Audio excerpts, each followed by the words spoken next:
जी reforms के बारे में, मॉडर्नाइजेशन के बारे में, कैसे हमारी इकोनॉमी को लिबरलाइज किया गया, एमएनसीज इंडिया में कैसे घुसी।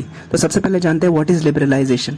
सो लिबरलाइजेशन में ये होता है कि एलपीजी रिफॉर्म्स हमारे देश में आए थे 1990s में अंडर द उस टाइम पे फाइनेंस मिनिस्टर थे डॉक्टर मनमोहन सिंह। ओके, तो उन्हीं के समझदारी और सूझबूझ की वजह से एलपीजी रिफॉर्म्स आए थे। तो एलपीजी रिफॉर्म्स में क्या होता है, सबसे पहले है लिबरलाइजेशन। तो लिबरलाइजेशन में क्या होता है कि हम इकोनॉमी को अपनी कॉम्पिटिटिव बनाना चाहते हैं फॉरेन मार्केट्स में। तो इस वजह से हमने अपनी इकोनॉमी में अननेसेसरी जो ट्रेड रेस्ट्रिक्शंस है ना उसको हटा देते हैं। So removing unnecessary trade restrictions and making the economy more competitive, ये है लिबरलाइजेशन, मतलब फ्री कर देना कि कोई ट्रेड रेस्ट्रिक्शन नहीं रहेगा, आप अपना इंपोर्ट एक्सपोर्ट आराम से करते रहिए। दूसरा है प्राइवेटाइजेशन। प्राइवेटाइजेशन में क्या होता है कि जो ओनरशिप ऑफ प्रॉपर्टी है ना बहुत सारे बिजनेस ऑपरेशंस की, वो गवर्नमेंट से हटा करके कुछ कुछ प्राइवेट्स को दे दी जाए, प्राइवेट कंपनीज को। ऐसा क्यों किया जाता है? प्राइवेटाइजेशन इसलिए किया जाता है ताकि इफिशियंसी बढ़ सके, आउटपुट ज्यादा मिल सके, नई टेक्नोलॉजी आ सके, नए लोग आ सके बाहर से, ओके, नया इन्वेस्टमेंट आ सके, इस वजह से प्राइवेटाइजेशन किया जाता है। ओके, तीसरा है ग्लोबलाइजेशन। एलपीजी रिफॉर्म्स में तीसरा है ग्लोबलाइजेशन। ग्लोबलाइजेशन जैसे हम कहते हैं ना वैश्वीकरण, मतलब क्या करना कि दूसरे देशों से हमारे इंटरेक्शन बढ़ जाए इन terms of imports and exports. Okay, technology, finance, foreign investment, तो ये सब इससे क्या होता है कि जब फ्री इंटरेक्शन होता रहता है ना बहुत सारे देशों के में आपस में इन terms of trade, import, export, finance, production के लिए, टेक्नोलॉजी के लिए एक दूसरे से साझा करते हैं या इन्वेस्टमेंट निवेश करते हैं एक दूसरे के देश में, तो ये ग्लोबलाइजेशन का है। इससे क्या होता है कि हो सकता है कि आपके देश में कोई चीज ज्यादा पैसे में प्रोड्यूस होती है, मान लेते हैं कॉटन है, कॉटन के कपड़े हैं, आपके देश में मान लेते हैं महंगे प्रोड्यूस होते हैं, लेकिन वही बांग्लादेश में अगर इजीली प्रोड्यूस होते हैं, मतलब चीपली प्रोड्यूस होते हैं, तो आप उससे लेकर के फायदा उठा सकते हैं। तो यही ग्लोबलाइजेशन का एम है कि फ्री इंटरेक्शन हो कंट्रीज के अंदर इन terms of trade, investment, finance and technology. Okay, अभी चौथा पॉइंट है। अब क्या होता है ग्लोबलाइजेशन में? ये होता है free movement of technology, transport, computer, IT, ये होता है। और अभी चौथा है जो एलपीजी रिफॉर्म्स का पार्ट नहीं है लेकिन फिर भी मॉडर्नाइजेशन। तो मॉडर्नाइजेशन, आप मॉडर्न कैसे बनेंगे? मॉडर्न इस तरीके से बनेंगे कि जब आप अपनी इकोनॉमिक पॉलिसी को प्रेजेंट सिनारियो के हिसाब से चेंज करते रहें और टॉप प्रायोरिटी दें टेक्नोलॉजी को, नए टेक्निक्स को। तो उससे क्या होता है कि जब आप नए टेक्निक्स और टेक्नोलॉजी को ज़्यादा प्रायोरिटी देंगे तो आप क्या होगा कि ज़्यादा प्रोडक्शन कर पाएंगे और ज़्यादा अच्छे से चीज़ों को अपना एक्सपोर्ट इंपोर्ट कर पाएंगे। नेक्स्ट हम जानते हैं liberalisation of foreign trade and foreign investment. तो यही जो एलपीजी रिफॉर्म्स 1990s में आई थी, तो उसमें क्या होता है लिबरलाइज कर दिया गया था फॉरेन ट्रेड एंड इन्वेस्टमेंट को। तो इसमें क्या होता है कि अपनी इकोनॉमी को फ्री कर देना। तो भारत सरकार ने क्या किया था, इंडिपेंडेंस के बाद में ना, हमारी जो आज़ादी के बाद में 1947 के बाद में हमारी इकोनॉमी बहुत वीक थी क्योंकि अंग्रेज सब लूट के चले गए थे। तो हमारी जो इंडस्ट्रीज थी, छोटी मोटी इंडस्ट्रीज थी, हैंडीक्राफ्ट इंडस्ट्रीज थी, टेक्सटाइल्स की इंडस्ट्रीज थी, जेम्स एंड ज्वेलरी, स्टोन्स की थी, तो वो सब खराब हो गई थी, मतलब वीक थी, उनके पास पैसे नहीं थे या टेक्नोलॉजी नहीं थी। तो इस वजह से सरकार ने क्या किया था, भारत सरकार ने, कि ट्रेड रेस्ट्रिक्शंस लगा दिए थे। The government put barriers on foreign trade and foreign investment. ये क्यों किया गया? क्योंकि भारत सरकार चाहता था कि अगर मान लेते इकोनॉमी को फ्री कर देंगे इंडिपेंडेंस के बाद में ही, तो जो फॉरेन के जो मतलब दूसरे देशों के जो प्लेयर्स आएंगे, जो दूसरे देशों के इंडस्ट्रियलिस्ट आएंगे, वो तो मजबूत रहेंगे, तो हमारे जो लोकल प्रोड्यूसर्स हैं ना उनको दिक्कत हो जाएगी। तो उससे क्या होगा कि हमारे जो लोकल प्रोड्यूसर्स हैं वो खत्म हो जाएंगे क्योंकि वो उनसे कम्पीट नहीं कर सकते, उनके पास अभी क्षमता नहीं है।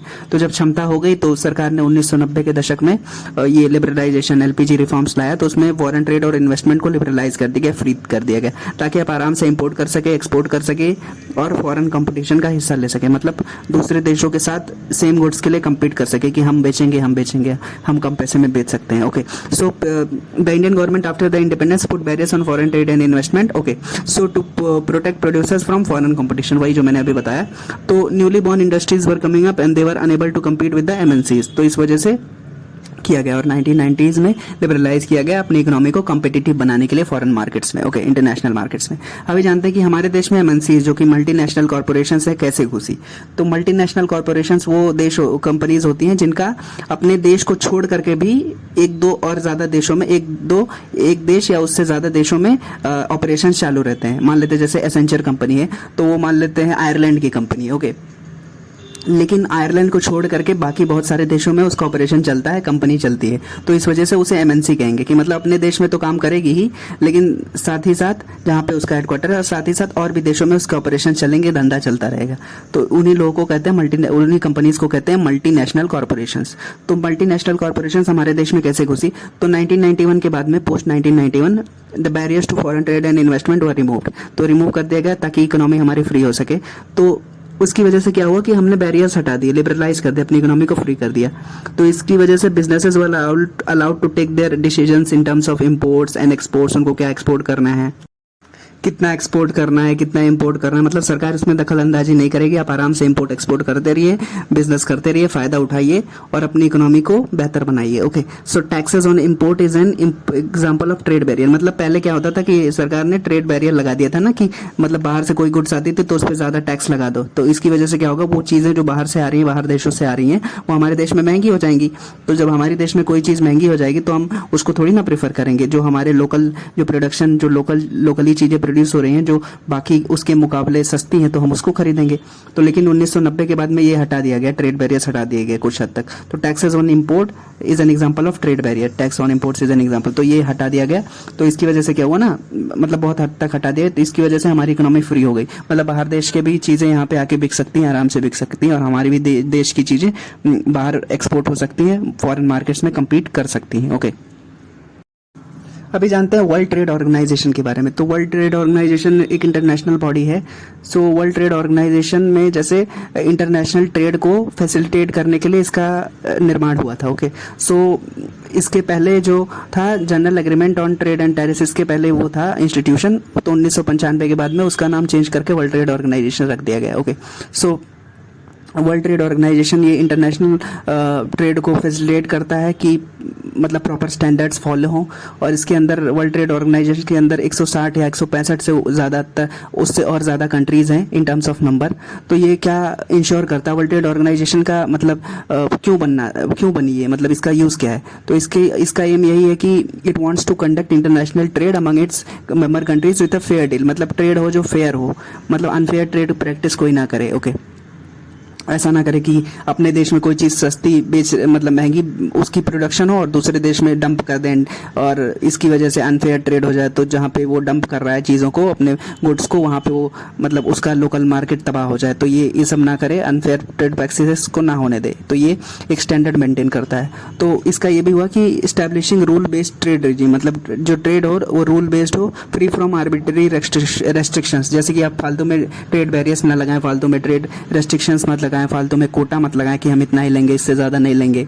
और इस तरीके से कोई भी डिफरेंशिएट मत करें आप अपने देश के सामानों में, गुड्स में, और इंटरनेशनल जो बाहर से आपके देश में इंपोर्ट होकर आ रहे हैं उसमें कोई डिफरेंशिएट मत करें, फेयर डील रखें। ओके, और ensuring optimum utilisation of world's resources. तो मतलब वर्ल्ड ट्रेड ऑर्गेनाइजेशन ये भी इंश्योर करता है कि जो वर्ल्ड के रिसोर्सेज वो अच्छे से यूटिलाइज हों, साथ ही साथ इन्वायरमेंट को प्रोटेक्ट किया जाए, इंटरनेशनल ट्रेड अच्छे से हो जाए, removal of tariffs and non tariffs barrier हो by providing greater market access. मतलब जब आप फालतू के जो टैरिफ और नॉन टैरिफ बैरियर्स हटाओगे, टैरिफ बैरियर्स वही होते हैं in terms of tax. Okay, और नॉन टैरिफ बैरियर भी होता है जिसमें आप लिमिट लगा देते हैं। तो इन सब तरीके के बैरियर्स को हटाएं और अपने कंपनी मतलब अपने कंट्री के को ज़्यादा मार्केट एक्सेस प्रोवाइड करें। अभी देखते हैं what are some tariff barriers and non tariff barriers. तो टैरिफ बैरियर्स का एग्जांपल है anti dumping duty, seasonal duty, alternate duty. तो एंटी डंपिंग ड्यूटी वही होता है कि मान लेते हैं चाइना अपने देश में मान लेते कोई खिलौना है, वो 100 रुपये में प्रोड्यूस करके, मतलब 80 रुपये में प्रोड्यूस करके 100 रुपये में बेचती है अपने देश में। लेकिन अब हमारे देश में डंप करना चाहती है वो, अगर मान लेते हैं हमारे देश में वो सेम खिलौना एक्सपोर्ट कर रही है और हमारे देश में कह रही है कि अपने देश में 100 का बेच रही है, हमारे देश में कह रही है कि ये ले लो खिलौने 50 रुपये में ही। तो इससे क्या होगा कि वो अपना जो एक्सेस सामान है ना, एक्सेस जो प्रोडक्शन है उसको हमारे देश में डंप करना चाहेगी और बोलेगी कि ये चीज़ हम 50 में ही बेचना चाहते हैं, जबकि अपने देश में वो 100 में बेच रही है और हमारे देश में करिए हम 50 में ही बेचना चाहते हैं। तो कुछ लोग सोचेंगे कि अच्छा है भाई, सस्ते में बिक रहा है तो अच्छी बात होगी, लेकिन ऐसा अच्छा नहीं है, क्योंकि ये हज़ारों के नंबर में, लाखों करोड़ों के नंबर में ये खिलौने जब आएंगे हमारे देश में, जो 100 की चीज़ जो अपने देश में 100 का बेच रहा है चाइना, हमारे देश में आकर 50 में ही बेचेगा, तो हमारे जो देश के लोकल प्रोड्यूसर्स हैं ना, जो सेम खिलौना बनाते हैं, तो उनको प्रॉब्लम होगी कि भाई हमारा तो प्रोडक्शन कॉस्ट 60-70 रुपये पड़ रहा है, हम इसको 100 रुपये में या 90 रुपये में बेचना चाहते हैं, लेकिन ये चाइना अपने देश में 100 का प्रोड्यूस करके हमारे देश देश में 50 में उतार रही है, तो इसकी वजह से हमारा लोकल बिजनेस हार्ट होगा, हमारे लोकल जो प्रोड्यूसर्स होंगे, लोकल जो मैन्युफैक्चरर्स होंगे, उनको दिक्कत होगी, वो उनका बिजनेस ठप हो जाएगा। तो इसकी वजह से भारत सरकार क्या करेगी, एंटी डंपिंग ड्यूटी लगाएगी। मतलब अगर हमारे देश में सेम खिलौने 100 रुपए में बिक रहे हैं और चाइना डंप करना चाहता है, 100 की चीज़ 50 में बेचना चाहता है, तो सरकार क्या करेगी, 50 रुपए का और टैक्स लगा देगी, एंटी डंपिंग ड्यूटी लगा देगी, ताकि बराबरी आ जाए। ओके, तो ये टैरिफ बैरियर है।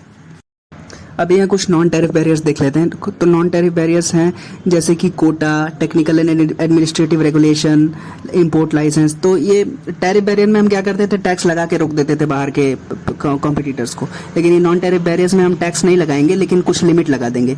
जैसे कि आपका टेक्निकल एंड एडमिनिस्ट्रेटिव रेगुलेशन के तहत हम आपको रोक रहे हैं, इंपोर्ट लाइसेंस के तहत हम आपको रोक रहे हैं, मतलब अपने मार्केट एक्सेस लेने से हम कोटा लगा रहे हैं। कोटा नॉन टैरिफ बैरियर का एक एग्जाम्पल है। कोटा में क्या होता है कि जैसे आप कह देंगे कि हम आप किसी मान लेते कंट्री से, आप कह देंगे कोई कंट्री से मान लेते हैं पहले बहुत नंबर में कपड़े आते थे, तो आपने लिमिट लगा दिया कि हम केवल 1000 टन ही कपड़े लेंगे, उससे ज़्यादा कपड़े नहीं लेंगे। ओके, तो आपने लिमिट लगा दिया, कोटा लगा दिया कि इससे ज़्यादा हम आपसे नहीं लेंगे किसी देश से। तो ये भी एक example of non tariff barrier है, क्योंकि ये बैरियर है ना, एक तरीके से एंट्री करने से रोकता है मार्केट एक्सेस को। So these were the few things in today's class. If you liked it, thank you so much for watching.